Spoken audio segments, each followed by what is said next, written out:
This all started a few years back. I realized one of my coworkers actually played disc golf. I'd grown up in Huntington Beach, which has had a course since the 70s. I played it as a kid a couple times. Over the years, I'd ask a new acquaintance if they had ever heard of the game. The answer almost always was no. And yes would be followed up with, "Have you ever played?" The answer was almost always a no. But this time, it was a hell yeah. We should go play sometime after work. It was on. Immediately, I purchased discs, grabbed a backpack that you would carry books to class in. Luckily, I was living in Murrieta, California, and we happened to have a couple local courses. After the first game, I was like, dude, that guy over there has a cart. No way. I had no idea how much the sport had evolved. Hundreds of disc manufacturers, custom carts, courses all over the world, televised tournaments, distances exceeding 600 feet. I was hooked, man. Soon we got other coworkers involved. I made it a every Friday after work occurrence. Oh, by the way, did I say we all like to enjoy a cold beer or three? And last of all, the price was right, an affordable sport. Would you look at that? Anyway, I started checking out those carts. I saw players rolling around with. Some had been purchased, some had been made, and some had modifications. Almost all of them actually had modifications. I've always been a maker with a creative mindset. So almost immediately I decided to make my own. I thought I could make one for less. I can make it unique. I can make it at least just as good. Wait, I can make it better, I bet. I noticed most of these carts all had something in common. They're all very dolly-like. Two wheels, a fulcrum type handle, and an egg crater container at the bottom to house discs. So basically a box strapped to a dolly. Not exactly, but you get the picture. So anyway, here's what I came up with. Of course, with the help of my fellow Friday after work co-players. They had lots of input on this.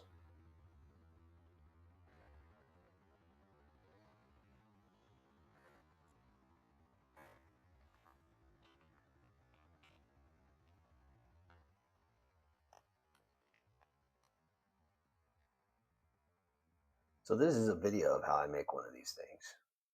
First of all, it starts with high quality plywood, just like that skateboard you grew up with. Remember how durable those things were? Originally, I made patterns and routed them out, but it wasn't long before I realized I'm going to need a CNC machine. It's a perfect job for one of those. The CNC leaves little tabs. They get routed off with a flush trim bit at this router table. I then route a small round over around all the parts. And then, of course, you've got to sand. So I sand everything smooth with 220. Check out this vintage drill press I use. It's a Walker Turner. I think it was built back in the 40s. Made in America. Built to last forever. I use it to basically countersink all the screw holes.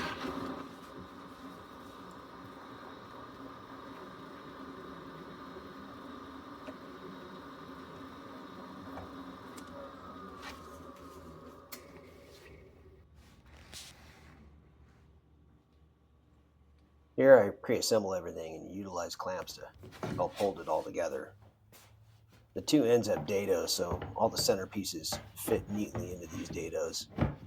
Thanks to the CNC machine for milling this out all accurately. I'm using a center punch here to mark all my holes accurately.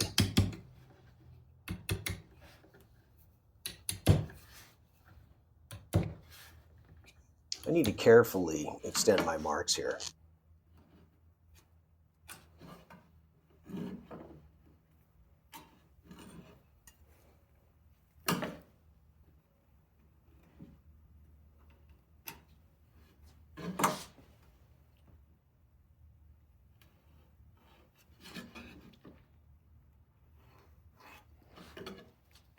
I'm using a self-centering doweling jig here to ensure my hole is drilled not only in the center but also plumb to the edge.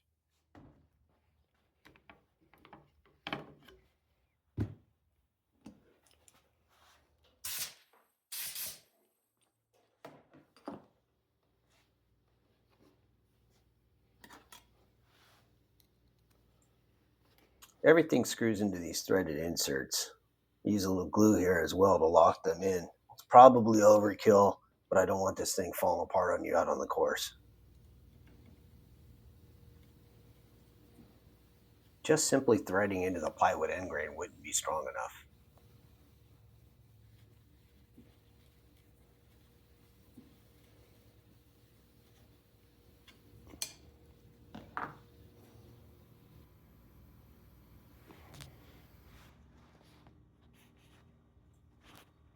The CNC accurately mills out these dados that all the cross pieces perfectly seat into.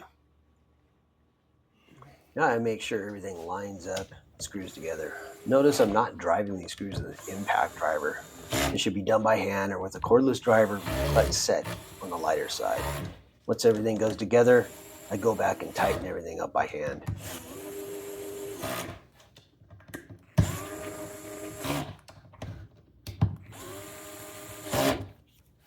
I'm now attaching the front legs. These also screw into inserts as well. Constructing the cart in this manner allows for the ability to replace all the parts. I don't expect the front legs to last forever, so that's why they're replaceable.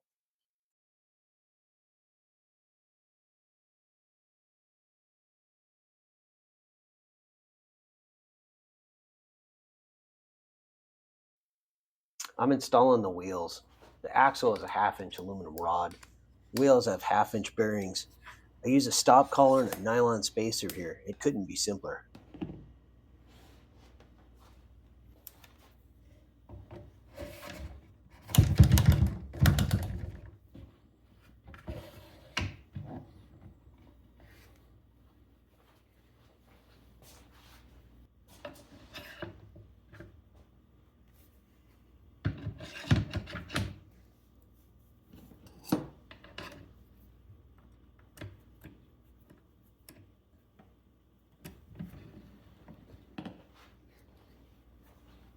I'm installing the retractable handle. These types of handles are used for luggage, coolers, tool bags. This type of handle is going to work great for a disc golf cart.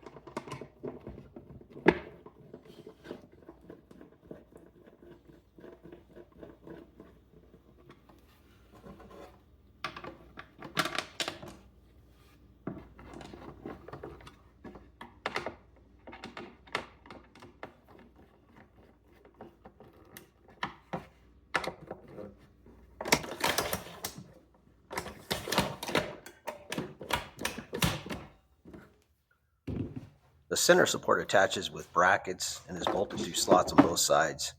This allows you to adjust it back and forth to accommodate more than one make and model of cooler. I've used a few different kinds of coolers. Obviously, if the cooler has a flat lid, it can also be used to sit on as well.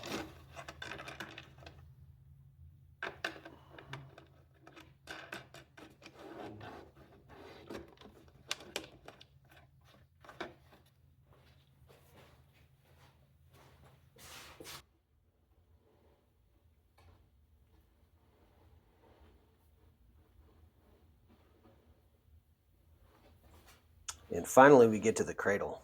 The cradle dividers slide onto these aluminum rods. The ends are screwed into the rods. I cut the rods to length and tap and thread the ends. The center dividers are adjustable and can be locked down by tightening set screws on the bottom. Now you have sections for drivers, mids, and putters.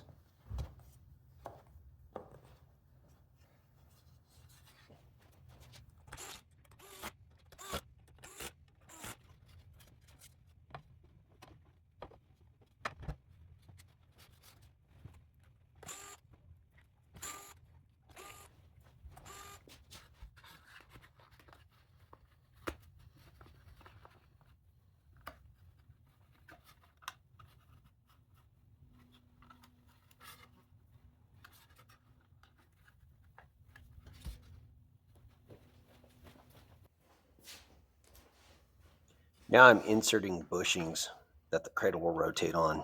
They're actually just leftover axle pieces that I've cut down to length.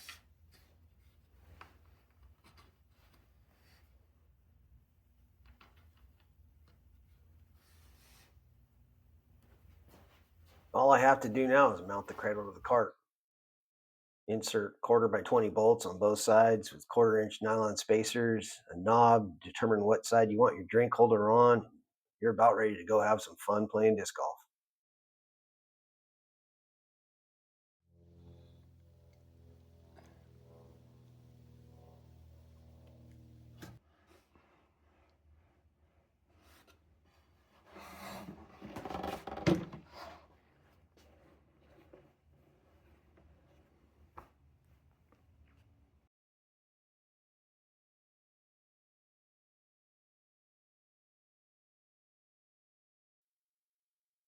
So that's it. A cart with an articulating adjustable disc cradle, an articulating beverage holder that actually holds a 12-ounce can, a cart that carries a cooler, a cart that's not a bag that saves your back, saves your shoulders, a cart that you have everything conveniently in reach, nothing falls out or spills, no matter the slope.